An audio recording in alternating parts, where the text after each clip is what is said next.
पण मी या सरकारबरोबर का नाही जात? हे सरकार युवांच्या विरोधात आहे, शेतकऱ्यांच्या विरोधात आहे, मजुराच्या विरोधात आहे, महिलांच्या विरोधात आहे.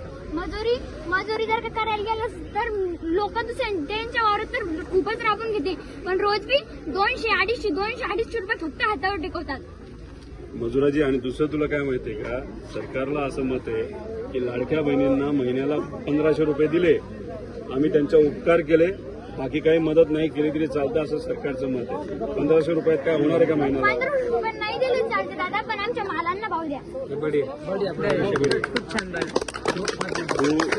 पण तू आता कितवीत आहेस? 8वी बरं, आता 11वी-12वी कुठून करणार?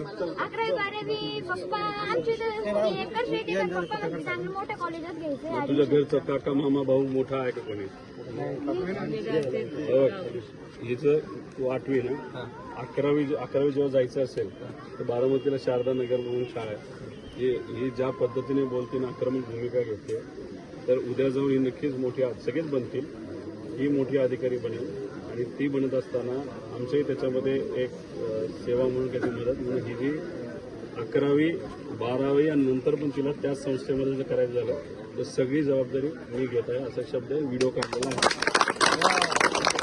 रोकठोक महाराष्ट्राला सबस्क्राईब करा आणि बेल आयकॉनवर क्लिक करायला विसरू नका.